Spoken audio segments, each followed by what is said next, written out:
Assalamualaikum warahmatullahi wabarakatuh. Perkenalkan, nama saya Musfiat Alifia dari kelas M222 dengan NIM 220407501029. Di sini saya akan memaparkan jawaban saya 10 pertanyaan tentang evaluasi pembelajaran. Selamat menyaksikan. Nah, soal yang pertama adalah apa sih perbedaan antara pengukuran, penilaian, tes, dan evaluasi, serta berikan contohnya masing-masing. Nah, menurut Sugiono pada tahun 2011 itu menyatakan bahwa pengukuran adalah membandingkan sesuatu dengan atau atas dasar ukuran tertentu. Nah, pengukuran ini tidak menggunakan pertimbangan mengenai baik muridnya atau nilai, tapi hanya menghasilkan data kuantitatif dari sesuatu yang diukur. Contohnya adalah mengukur jarak, mengukur waktu, mengukur berat, ataupun mengukur suhu. Sedangkan penilaian ataupun biasa disebut dengan asesmen merupakan proses pengambilan data dan informasi untuk mengetahui tingkat pencapaian tujuan pembelajaran. Nah, penilaian ini bukan hanya tentang pemberian nilai, tetapi juga tentang pemberian umpan balik dari informasi yang bermanfaat untuk meningkatkan pembelajaran. Contohnya adalah penilaian hasil belajar atau prestasi belajar dari suatu peserta didik. Sedangkan tes adalah proses evaluasi atau pengukuran yang dilakukan untuk dalam tujuan untuk pengetahuan, keterampilan, kemampuan, serta karakteristik seseorang dalam bentuk tertentu. Nah, contohnya adalah tes kinerja, tes tulis, maupun tes tertulis. Dan yang terakhir adalah evaluasi. Evaluasi adalah proses penentuan nilai suatu objek tertentu berdasarkan kriteria tertentu, di mana objek tersebut adalah hasil belajar siswa sendiri dan kriterianya adalah ukuran sedang, rendah, maupun tinggi. Contohnya adalah evaluasi kurikulum. Soal yang kedua adalah jelaskan prinsip-prinsip dasar dari evaluasi. Nah, seperti yang kita tahu bahwa prinsip evaluasi itu terdiri dari 5 prinsip. Yang pertama adalah prinsip kontinuu. Evaluasi tidak boleh dilakukan secara insidental, karena seperti yang kita tahu bahwa proses pembelajaran itu sendiri merupakan proses yang kontinu. Makanya proses evaluasi juga harus dilaksanakan secara kontinu. Nah, pada dasarnya prinsip ini hasil evaluasi yang diperoleh pada suatu waktu harus senantiasa dihubungkan dengan hasil-hasil evaluasi pada waktu sebelumnya. Prinsip yang kedua adalah prinsip kooperatif. Prinsip ini menyatakan bahwa dalam kegiatan evaluasi, guru itu harus hendaknya bekerja sama dengan berbagai pihak. Di antaranya adalah orang tua peserta didik, sesama guru, kepala sekolah, maupun peserta didik itu sendiri, dengan tujuan agar evaluasi ini dapat diterima dengan puas. Prinsip yang ketiga adalah prinsip komprehensif. Dalam melakukan evaluasi terhadap suatu objek, guru harus mengambil seluruh objek sebagai bahan evaluasi. Misalnya, jika saja guru tersebut mengambil objek peserta didik, maka yang dievaluasi adalah kepribadian dari peserta didik itu sendiri. Prinsip yang keempat adalah adil dan objektif. Dalam melaksanakan evaluasi, guru hendaknya berlaku adil tanpa pilih kasih, karena dalam evaluasi harus didasarkan atas kenyataan atau data dan fakta yang sebenarnya, bukan dari hasil manipulasi ataupun hasil rekayasa. Prinsip yang terakhir adalah prinsip praktis. Praktis mengandung arti mudah dipahami dan mudah digunakan, baik oleh guru itu sendiri yang menyusun alat evaluasi maupun orang lain yang akan menggunakan alat evaluasi itu sendiri. Yang ketiga adalah sebutkan dan jelaskan prinsip-prinsip yang ada dalam evaluasi pembelajaran. Seperti yang kita tahu bahwa jenis evaluasi pembelajaran itu terdiri atas kurang lebih 4 jenis. Yang pertama adalah evaluasi formatif. Evaluasi formatif adalah jenis evaluasi yang biasanya digunakan untuk membantu memperbaiki proses belajar mengajar. Yang kedua adalah evaluasi sumatif. Evaluasi sumatif adalah jenis evaluasi yang digunakan untuk keperluan penentuan angka kemajuan atau hasil belajar siswa, yang mana jenis evaluasi ini dilaksanakan setelah guru menyelesaikan pengajaran yang diprogramkan kurang lebih selama 1 semester. Jenis yang ketiga adalah evaluasi penempatan. Adalah jenis evaluasi yang digunakan untuk menempatkan siswa dalam situasi belajar atau program yang sesuai dengan kemampuan belajarnya.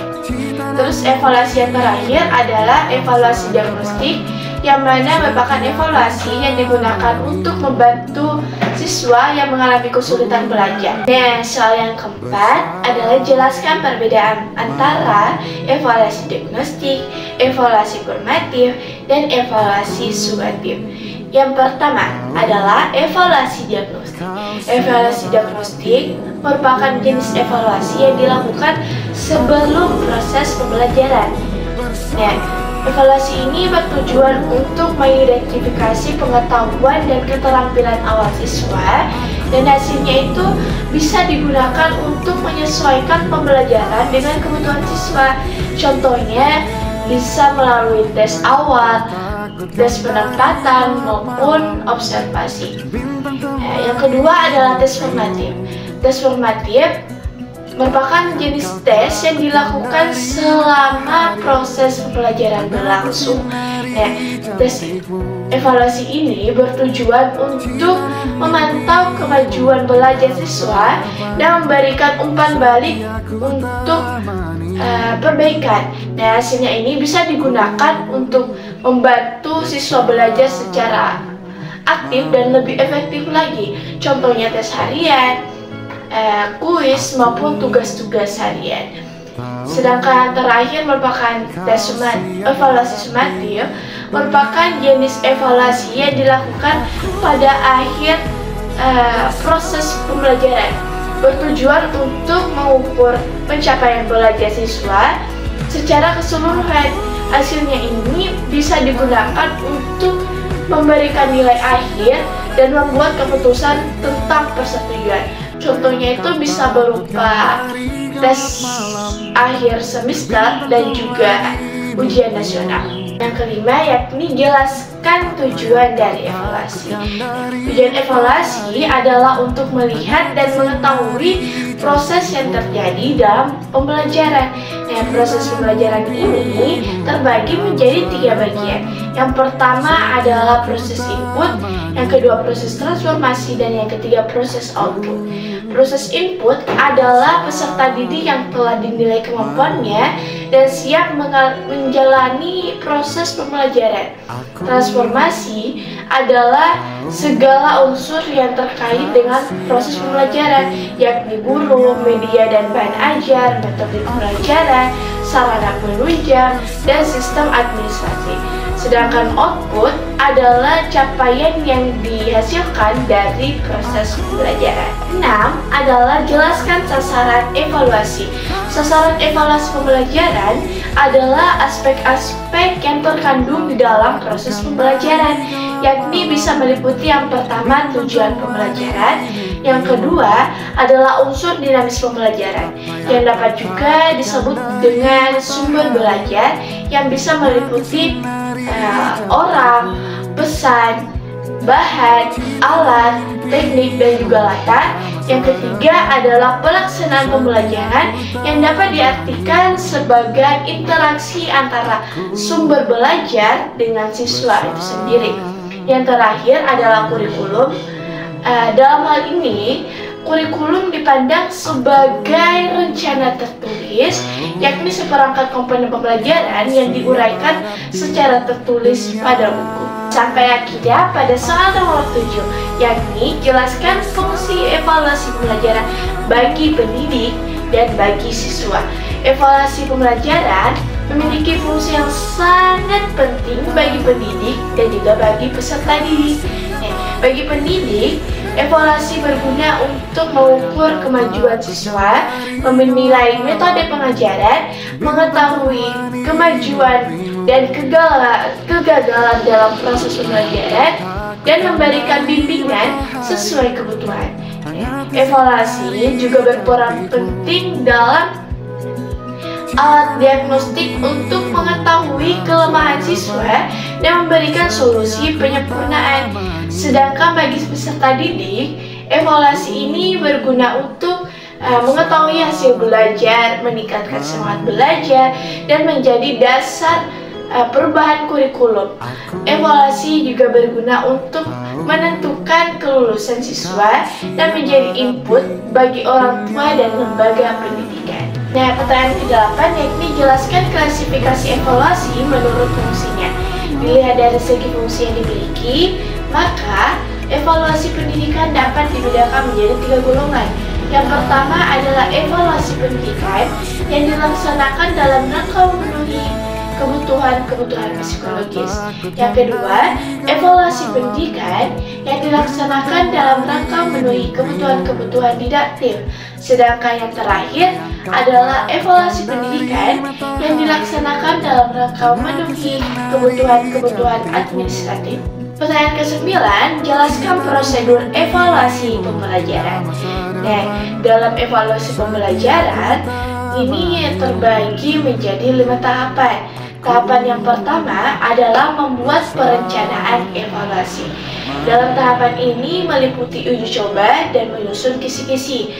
Dalam menyusun kisi-kisi harus dengan persyaratan dapat mewakili isi kurikulum yang akan disajikan, komponen rinci, jelas dan mudah, serta soal yang sesuai dengan indikator. Yang kedua, pelaksanaan evaluasi. Artinya, cara melaksanakan suatu evaluasi, baik melalui tes maupun non-tes. Dalam pelaksanaannya, guru harus memperhatikan kondisi tempat tes diadakan. Yang ketiga, pengolahan data. Biasanya sering digunakan analisis statistik, terutama jika bertemu dengan data kuantitatif, yakni data yang berbentuk angka. Yang keempat, penafsiran hasil. Dalam penafsiran hasil terhadap evaluasi harus didasarkan kriteria tertentu yang disebut norma. Ada 2 jenis penafsiran data, yakni penafsiran individu dan penafsiran kelompok. Serta tahap yang terakhir adalah laporan. Semua bagian dan hasil evaluasi harus dilaporkan kepada pihak yang berkepentingan, seperti pimpinan atau kepala sekolah, pemerintah, maupun peserta didik itu sendiri. Terakhir adalah jelaskan apa itu tes dan non-tes beserta contohnya. Tes adalah alat atau prosedur yang digunakan untuk menyelesaikan tugas. Tes juga dapat dilakukan secara lisan maupun secara tulis. Tes adalah alat ukur yang digunakan untuk mengukur kemampuan seseorang atau sekelompok orang. Contohnya adalah tes tertulis, tes subjektif, tes uraian bebas, tes uraian terbatas, dan tes objektif. Nah, tes objektif ini terbagi lagi menjadi 5 bagian, yakni tipe benar salah, tipe menjodohkan, tipe pilihan ganda, tipe jawaban singkat, serta tipe melengkapi. Sedangkan non-tes adalah suatu teknik penilaian yang biasanya dipergunakan untuk mendapatkan informasi secara menyeluruh tentang keadaan peserta dengan tidak menggunakan tes. Contohnya observasi, wawancara, dan juga kuesioner.